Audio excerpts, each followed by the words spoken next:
축구팬 여러분 안녕하십니까? 2025 K리그 1 31라운드가 종료됐습니다. 어떻게 보면 평화를 지키는 라운드였다고 얘기를 해도 될 정도로 무승부가 많았던 라운드였는데요. 과연 그런 라운드만 있었을지 아니면 평화 그 이상으로 전쟁 같은 경기가 있었을지 지금부터 한번 살펴보도록 하겠습니다. 본격적으로 리뷰 들어가기 전에 31라운드 경기 결과부터 좀 보겠습니다. 강원과 대전의 경기, 경기 끝났어? 라는 또 한 줄 평을 남기면서 0대0 무승부가 나왔고요. 김천과 포항의 경기는 2대0, 김천 상무가 포항을 상대로 퇴장 변수를 통해 승리하는 데 성공했습니다. 그리고 대구와 울산의 경기 희망 살리기는 울산 스쿨에서 라는 것을 또 울산이 보여주면서 1대1 무승부가 나왔고요. 그리고 서울구와 전북의 경기 끝날 때까지는 끝난 게 아니다 라는 말을 또 다시 한번 생각할 수 있었습니다. 그리고 제주 SK와 수원 FC의 경기 도파민 대폭발 경기를 팍 씻게 한 퇴장 러시라는 한 줄 평을 드릴 수 있겠고요. 마지막으로 경기 결과는 3대4 수원 FC가 승리를 거뒀습니다. 이어서 안양과 광주의 경기는 잘 봤습니다 라는 말을 함께 0대0 무승부가 나왔습니다. 본격적으로 첫 번째 경기 보도록 하겠습니다. 9월 27일 토요일 16시 30분 김천 종합운동장에서 벌어진 김천 상무와 포항 스틸러스의 경기입니다. 출전 시간 기준 라인업을 보고 계십니다. 김천의 경우에는 라인업 똑같이 가져갔고요. 포항의 경우에는 3-4-3을 들고 나왔는데 이따가도 말씀을 드리겠지만 이동희 선수가 이제 퇴장을 당하면서 포백으로도 전환을 하는 그런 느낌이 있었다. 이 정도로 간단하게 말씀을 드리고 넘어가도록 하겠습니다. 경기를 간단하게 먼저 좀 돌아보겠습니다. 득점 기록은 김천의 이동경, 원기종 선수가 득점을 기록하면서 또 김천이 2대0 승리를 가져갔는데요. 전반전은 사실 물 흐르듯 흘러갔다고 해도 과언이 아닙니다. 전반적으로 양 팀의 경기가 크게 막힘없이 전개가 됐고 상대의 공격을 잘 막아내면서도 본인들의 전개를 하는 그런 모습들이 양 팀 모두에서 그들이 원하는 방향으로 진행됐다는 생각이 들었는데요. 그렇지만 막판에 이동희 선수의 퇴장 변수가 생기면서 전반전에 큰 또 파도가 하나 몰아친 채로 종료가 됐습니다. 이동희 선수가 이제 카운터 어택 상황에서 이동준 선수의 돌파를 막다가 이제 이동희 선수가 아니었다면 골키퍼와 1대1 상황이고 득점이 유력한 상황이었기 때문에 그 상황을 막다가 이제 경기가 그 이동희 선수가 퇴장을 당하게 됐고요. 그러면서 후반전 숫자 차이에서 기반한 결과가 결국은 나오게 됐습니다. 김천의 공격을 모두 막아내기엔 포항의 수비가 좀 어려움을 겪었었고 이동경의 활약, 특히나 공간이 있을 경우 이동경 선수가 올해 보여주고 있는 것들은 참 대단하죠. 그렇기 때문에 이런 것들을 막아내는 건 어려웠고 이동경 선수의 활약이 두드러졌던 경기였다. 이렇게 말씀드릴 수 있겠고요.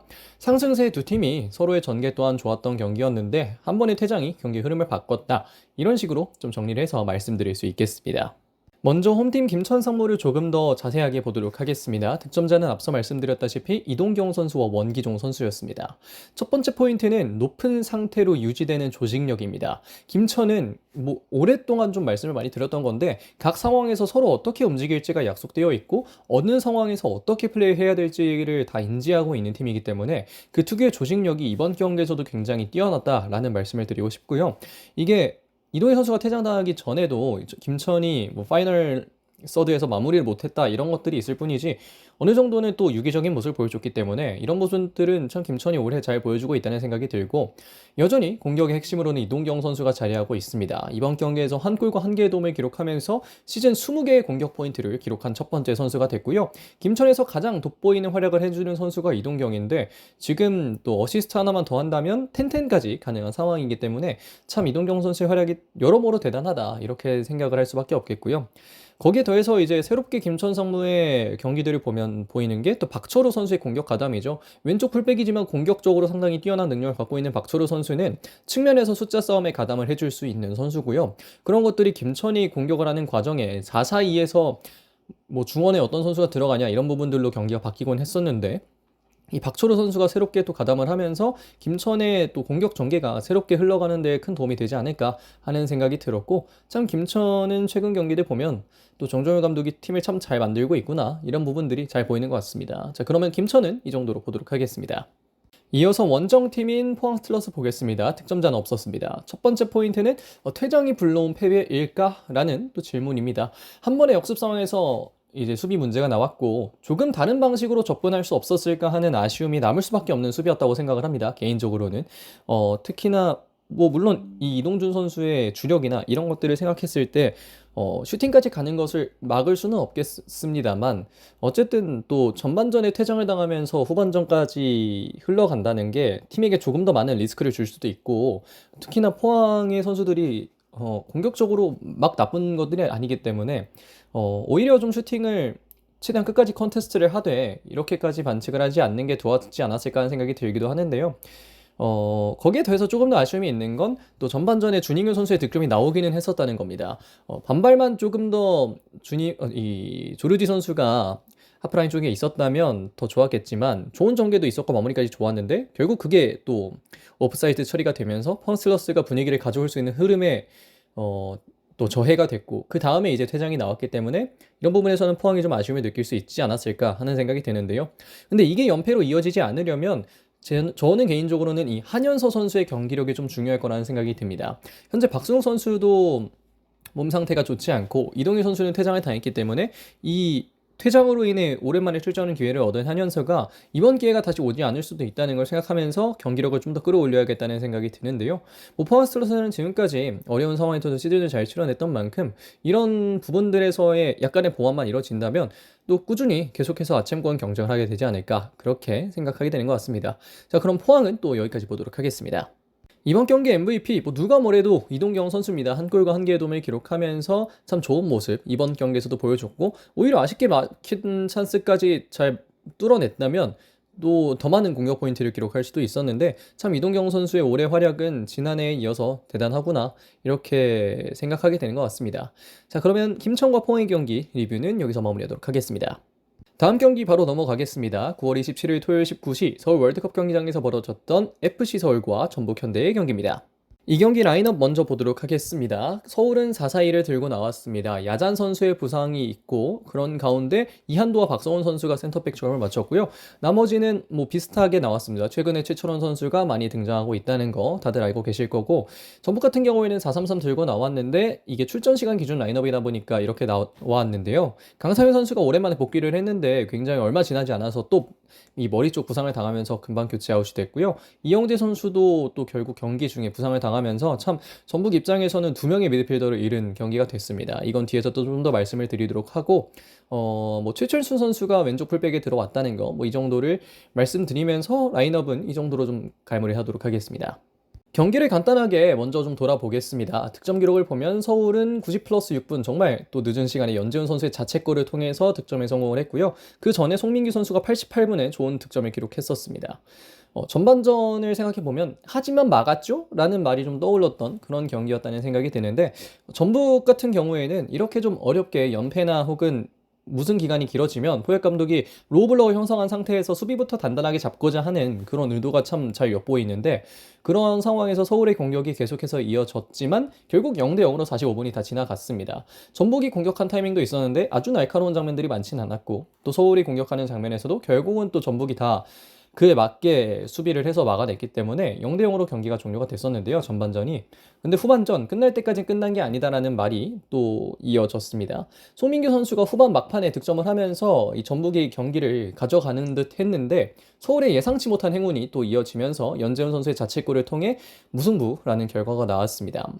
경기 평가해보자면 전북은 끝까지 또 상황을 돌파하고자 노력을 했는데 꽤나 효과적이었습니다. 하지만 서울이 끝까지 포기하지 않았고 결국은 또 그 자책골을 통해서 또 승점을 가져가면서 전북이 좋은 접근법을 가져서 좋은 결과를 만들어낼 뻔했으나 끝까지 공격했던 서울이 또 아주 원하는 결과는 아니었을 수도 있겠습니다만 어쨌든 또 승점을 얻어냈다. 이렇게 정리를 해도 되지 않을까 생각합니다. 이어서 홈팀 서울을 조금 더 자세하게 들여보도록 하겠습니다. 일단 서울의 득점자는 연재훈 선수였습니다. 전북의 연재훈 선수가 자책골을 넣으면서 서울의 득점을 만들어줬고요. 첫 번째 포인트로 얘기를 드리자면 역시나 또 만족스럽지는 않았을 경기라고 생각을 합니다. 전북의 로우블럭 깨는 데 상당한 어려움을 겪었던 전반전이었고 후반전에는 전북이 조금 더 높였지만 그래도 이걸 깨는 데 좀 어려움을 겪었었는데요. 뭐 당연히 전북의 로우블럭 수비나 전북의 전반적인 수비를 뚫어내는 게 쉬운 건 아닌데 그래도 돌파구를 쉽게 찾지 못했다는 건 그래도 이 김기동 감독에게는 뭐 여전한 아쉬움이 아닐까 하는 생각이 드는데요. 그럼에도 불구하고 승점을 얻어냈다는 거는 긍정적인 측면이라고 생각합니다. 오랜 기간 전북을 상대로 어려움을 겪었고 이번 경기에서도 어려움을 겪었었는데 끝까지 수도한 결과가 1점으로 돌아왔다. 이건 서울의 선수들이나 코칭 스태프들에게 상당한 자신감을 줄 수 있는 것들이기 때문에 서울 입장에서는 만족스럽진 않았을 것이지만 뭐 승점 1점에도 그럴 수 있다, 괜찮다라고 생각을 할 만한데요. 여기에 더해서 서울이 조금 더 만족감을 또 드러낼 수 있는 건 박성훈 선수의 어떤 또 경기력이었습니다. 상대 로우블럭 파괴에 이 박성훈 선수가 중요한 역할을 할 수 있을 것으로 보이는데요. 뒤에서부터 박성훈 선수가 다양한 역할을 수행하는 게 중요한데 이렇게 직접 볼을 몰고 올라오면서 팀의 경기에 도움을 주는, 공격에 도움을 주는 것들이 개인적으로는 되게 좋게 좀 보였고요. 특히나 서울의 공격 좀 뭐라 해야 될까요? 좀 알잖아요. 어떻게 보면 링가드나 안데르손의 온더볼 혹은 뭐 측면에서 김진수의 크로스, 박수일의 크로스 이런 것들이 좀 쉽게 예상하게 되는데 박성원의 또 돌파는 예상이 안 되는 거기 때문에 이런 부분에서 박성원 선수의 돌파나 이런 것들을 잘 살려낸다면 서울이 앞으로 파이널 A 유지하고 아챔권으로 더 올라가는 과정에서 상당히 좋은 무기가 되지 않을까 그렇게 예상하게 되는 것 같습니다. 자, 그러면 서울은 여기까지 보도록 하겠습니다. 이어서 전북 현대도 보겠습니다. 득점자는 송민규 선수였습니다. 사실 어려울 때는 이 접근도 좋습니다. 솔직히 쉽지 않았던 최근의 전북의 또 경기력 혹은 흐름이었는데 이번 경기에서는 무승부를 거두기는 했습니다만 또 지지는 않았다 이런 걸 생각해 보면 전북이 가져갈 수 있는 최상의 결과는 아니었지만 그렇다고 최악의 결과도 아니었다 이렇게 정리를 드리고 싶은데요. 특히나 또 전북이 상승세로 올라가는 과정이 안양전에서 굉장히 그 시즌 초반 안양전에서 수비를 많이 놓고 이렇게 경기를 하면서 승리를 했기 때문에 거기서부터 올라왔다는 걸 생각해 보면 전북의 이번 선택도 사실 나쁜 건 아니었다 이렇게 얘기를 드리고 싶고요. 다만 수비적인 부담은 여전히 존재하는 것으로 보입니다. 이미 김태현 선수는 부상으로 이탈을 해 있는 상황이고 김영빈 선수도 부상을 호소하면서 이탈을 했기 때문에 참 수비진이 어린 선수부터 아파서 나가는 그런 상황이 된 이상한 그림도 있긴 한데 어쨌든 이런 걸 생각해 보면 또 수비적인 로테이션도 이제는 포획 감독이 약간 생각해야 될 만한 상황이 아닌가. 30라운드가 지났기 때문에 로테이션이 무슨 의미가 있냐고도 얘기를 하실 수 있겠습니다만 어쨌든 전북이 더블을 노리는 입장이라면 끝까지 좋은 전력을 유지해야 되기 때문에 이런 부분들은 또 관리를 해줘야 될 필요가 있겠다는 생각이 들고요. 거기에 더해서 중원의 부상자 문제도 이번 경기에서 전북이 가져간 안타까운 또 문제가 됐습니다. 강상윤, 이영재 모두 안면부 혹은 또 머리 쪽 부상으로 인해 교체 아웃이 됐기 때문에 박진섭이 이미 김용빈의 부상을 통해서 내려갈 수도 있는 상황에 꽤 치명적인 문제가 될 수 있을 것으로 보이고요. 특히나 연재훈 선수가 만약에 자책골을 넣지 않았다면 연재훈을 통해서 백포 구성하고 박진섭 위에 두고 뭐 한국영 두고 이렇게 여러 가지 방안을 생각해 볼 수도 있었을 텐데 참 이번 경기에서 물론 승점 1점 얻긴 했지만 그리고 긍정적인 부분은 없지 않다고 얘기를 드렸지만 이런 부분들은 좀 고민을 안겨준 그런 부분이 아닐까 하는 생각이 들고 어떻게 풀어나갈지를 좀 지켜보도록 하겠습니다. 자, 그러면 전북은 또 여기까지 보도록 하겠습니다. 이번 경기 MVP 누구를 뽑아야 되나 개인적으로 좀 고민을 했었는데요. 사실 88분까지는 송민규가 MVP였습니다. 결국 득점을 만들어냈고 서울전 좋은 활약을 이어갔기 때문에 역시 송민규는 송민규구나 라는 생각을 하던 찰나였는데요. 여기서 또 박성훈 선수가 또 뭐라고 해야 될까요? 뭐 득점을 기록한 것도 아니고 뭐 득점에 엄청난 기여를 한 것도 아니지만 전반적인 수비 과정에서 나쁘지 않았다는 생각도 들었고 이 선수가 얼마나 또 잘할지가 궁금하기도 해서 그런 부분들이 박성훈 선수를 또 MVP로 뽑게끔 만들었고요. 좋은 활약을 친 선수들 많은데 또 박성훈 선수가 앞으로 좋은 경기 해주기를 바라는 마음에 한번 뽑아봤습니다. 자, 그러면 서울과 전북의 경기 리뷰 여기서 마무리하도록 하겠습니다. 이제 이번 라운드 마지막 리뷰 경기로 넘어가겠습니다. 9월 28일 일요일 16시 30분 제주 월드컵 경기장에서 벌어진 제주 SK와 수원FC의 경기입니다.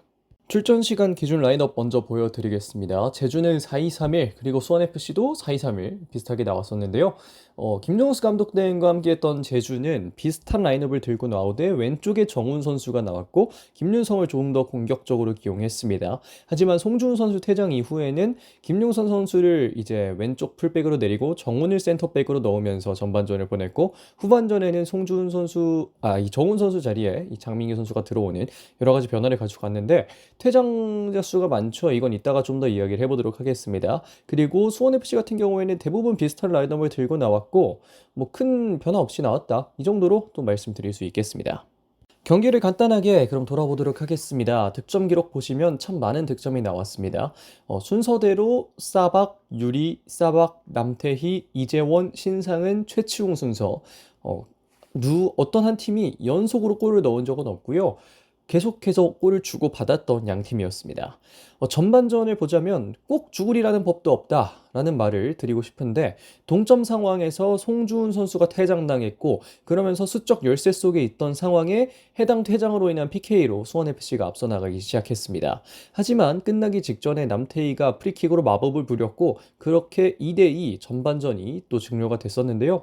제주 SK는 퇴장당하고 PK를 실점하는 순간 이 경기 끝났다라고 생각했을 수도 있었겠지만 꼭 죽으려는 법 없이 2대2 동점으로 전반전을 마무리했습니다.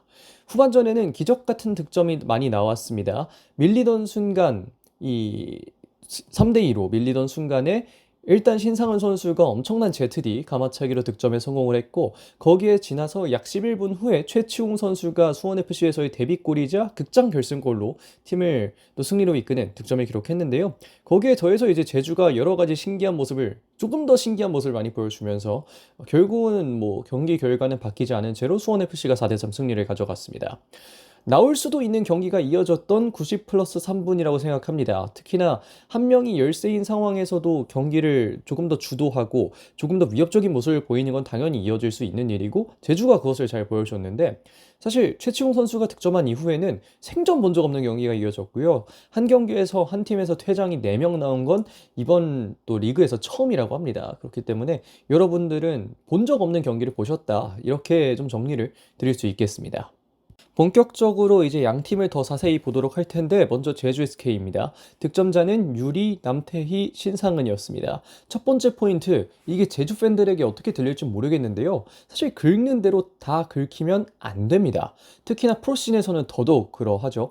분명 싸박의 행동, 제주 선수들이 화가 날 만한 행동이었습니다. 특히나 뭐 김동준 선수의 퇴장 장면 제외하면 나머지 장면들이 약간은 다 신경질적인 모습이 많았고요.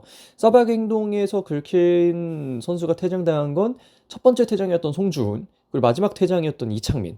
이 두 명의 선수가 가장 그걸로 이제 퇴장을 당했다고 봐야겠는데 그것 이외에도 그런 신경질적인 반응을 통해서 다 긁혀버리면 왜 베테랑으로 존재하는지 그 존재 가치를 생각할 필요가 있겠고요.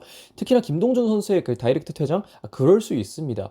다이렉트 퇴장 나올 만한 반칙이었고 거기서 아쉬워할 수 있는데 왜 박수 치고 나가는지 모르겠고 왜 이창민 퇴장 당했을 때 다시 튀어나온지 모르겠고 여러 가지 좀 아쉬운 장면이 많아요. 이게 베테랑 선수들이 다 퇴장을 당한 거기 때문에 송주훈, 안태현, 이창민, 김동준 다 제주 SK의 핵심을 잡아줘야 될 베테랑 선수들이고 이 선수들이 경험을 통해서 다른 선수가 흥분하는 걸 잡아줘야 되는 상황에 이런 식으로 행동하는 거 정말 제주 SK에게도 좋은 행동 아니고 본인들에게도 좋은 행동 아니고 특히나 김동준 선수 퇴장 당했는데 다시 그라운드 나왔죠. 이거 제주 SK가 징계받을 수 있는 내용입니다. 그렇기 때문에 이 베테랑 선수들 진짜 좀 조금은 제주 SK 정말 상황 좋지 않고 지금 뭐 당연히 좀 억울할 수 있고 그런 부분이 있는 건 다 알겠는데 이런 식으로 하면 안 됩니다. 정말 이런 식으로 하면 안 되고 이건 제주 팬분들도 어느 정도는 동의하실 거라고 생각을 합니다.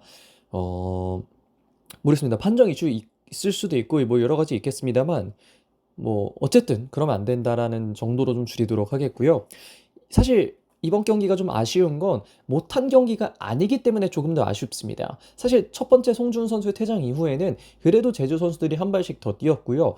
퇴장 이후의 게임 플랜을 어느 정도 잘 잡아가면서 공격적으로도 괜찮았고 상대 공격도 잘 막았습니다. 사실 최치웅 선수의 득점 같은 그 세트피스 상황에서의 어떤 세컨볼이나 이런 것들은 운이 없었다라고 치부할 수 있는 거고 그 이외에는 정말 다 투지 있게 정말 잘 뛰었다는 생각이 드는데 역시나 이 퇴장이나 이런 것들이 다음 경기는 기대할 수 없게끔 만들었던 게 아쉬운 점이라고 생각하는데요. 뭐 그럼에도 불구하고 한 명 적은 상황에서도 열심히 뛰면서 밸런스 맞췄다는 거, 그리고 득점 자체의 숫자는 많이 가져갔다는 거, 이런 점은 좋게 볼 수 있겠습니다만 여전히 저는 베테랑들의 그런 행동은 이해할 수 있으면서도 이해를 할 수가 없습니다.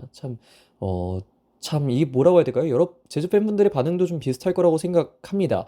베테랑들이 이렇게 하는 건 정말 좋은 행동이 아니기 때문에 한 번 더 행동을 좀 돌아보고 어쨌든 또 경기를 못 뛰겠는데 그런 것들은 좀 돌아보면서 다시 한번 제주를 위한 길이 뭔가 생각했으면 하는 그런 바람이 있습니다. 자, 제주 얘기 좀 길게 했는데요. 여기까지만 보도록 하겠습니다. 이어서 수원FC 보도록 하겠습니다. 수원FC는 득점자 싸바기 멀티골, 이재원 그리고 최치웅 선수가 각각 득점을 기록했습니다.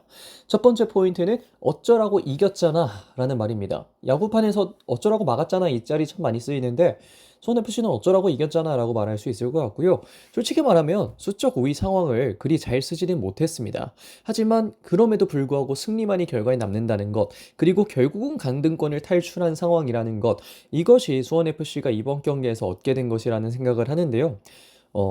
수원FC가 이번 경기 잘 풀지 못했다는 건 누구나 알고 있겠습니다만, 어쨌든 이겼기 때문에 앞으로의 방향을 잡아가는 데에는 충분한 동기가 됐을 거라는 생각을 합니다. 두 번째 포인트로 그래서 말씀을 드리는 게 압박 대처 방법의 모색이자 조금 더 넓게 가보자면 에너지 레벨의 상승이라고 얘기를 드리고 싶은데요. 압박 대처 방법을 제대로 타지 못한 건 수적 우위를 제대로 활용하지 못한 이유이기도 합니다. 제주가 에너지 레벨을 높여서 수원FC를 압박했을 때 수원FC는 많은 일들을 해내지 못했고요. 그렇기 때문에 김은중 감독의 전술적 요소가 이번 경기를 통해서 좀 더 빛나야 되는 지점들이 생겼다고 생각을 해서 이런 부분들은 김은중 감독 이하 코치진들이 조금 더 잘 찾아야 된다. 그리고 에너지 레벨이 순간 확 떨어졌던 거, 그러면서 압박 대처 못했던 거, 이런 부분들을 다 하나씩 좀 리뷰를 해서 조금 더 나은 경기력을 위해서 노력을 해야 될 거라는 생각이 드는데요.